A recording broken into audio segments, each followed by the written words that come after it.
Hormuz strait खुलेगा या नहीं, इस सवाल पर पूरी दुनिया की नजरें टिकी हैं। लेकिन अब ईरान ने ऐसा बयान दिया है जिसने अमेरिका की टेंशन बढ़ा दी है। नमस्कार, मैं सौरभ शुक्ला और आप देख रहे हैं न्यूज़ 18। ईरान ने साफ कह दिया है, जब तक अमेरिका अपना आक्रामक रवैया नहीं छोड़ता तब तक होर्मुज नहीं खुलेगा। यानी जिस समुद्री रास्ते को खोलने के लिए अमेरिका लगातार दबाव बना रहा है, उसी रास्ते पर ईरान के अब नए शर्त आ गए, नए नियम आ गए। उसने नई शर्त रख दी अमेरिका के सामने है, जिसे पार करना अमेरिका के लिए आसान नहीं होगा।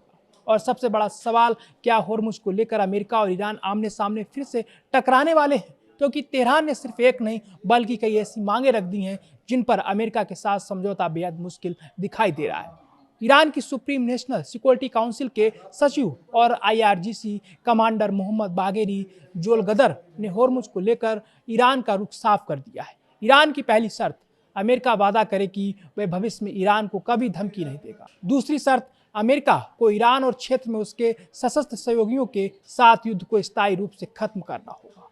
तीसरी शर्त, ईरानी बंदरगाहों की नौसैनिक नाकेबंदी खत्म करनी होगी और इलाके से अमेरिकी सेना को वापस बुलाना होगा। लेकिन ईरान यही नहीं रुका। तेहरान ने अमेरिका से युद्ध में हुए नुकसान की पूरी भरपाई की मांग भी कर दी है।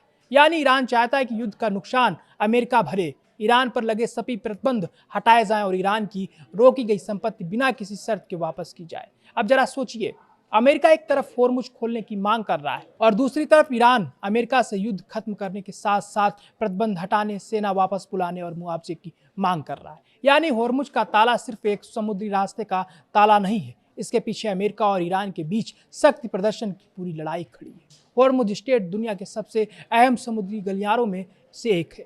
यही वजह है कि ईरान के इस रास्ते पर ट्रैफिक रोकने से सिर्फ अमेरिका परेशान नहीं है, बल्कि पूरी दुनिया की नज़रें तेल और गैस की कीमतों पर टिक गई है। क्योंकि समुद्री रास्ते पर किसी भी तरह की रुकावट का सीधा असर ग्लोबल एनर्जी सप्लाई पर पड़ सकता है। तेल महंगा होगा, गैस की कीमतों पर दबाव बढ़ेगा और इसका असर दुनिया के तमाम देशों की अर्थव्यवस्था तक पहुंच सकता है। यही वजह है कि अमेरिका लगातार होर्मुज स्ट्रेट खोलने पर जोर दे रहा है। लेकिन ईरान ने साफ कहा है कि वह अपना कंट्रोल छोड़ने वाला नहीं है। ईरान का कहना है कि वह ओमान के साथ होर्मुज के प्रबंधन को लेकर समझौते के करीब है, लेकिन तेहरान ने इस समझौते को होर्मुज खोलने से जोड़ने से इनकार कर दिया है। यानी ईरान एक तरफ बातचीत का रास्ता खुला रख रहा है, लेकिन दूसरी तरफ अमेरिका को साफ संदेश भी दे रहा है, दबाव डालोगे तो होर्मुज नहीं खुलेगा। ईरान के राष्ट्रपति मसूद पेजेश्कियान ने भी कहा है कि तेहरान अमेरिका के साथ हुए MOU के तहत शांति के रास्ते पर आगे बढ़ सकता है, लेकिन इसके लिए वाशिंगटन को भरोसे का माहौल बनाना होगा और अगर दूसरा पक्ष बल का इस्तेमाल करना चाहता है तो ईरान इसे स्वीकार नहीं करेगा।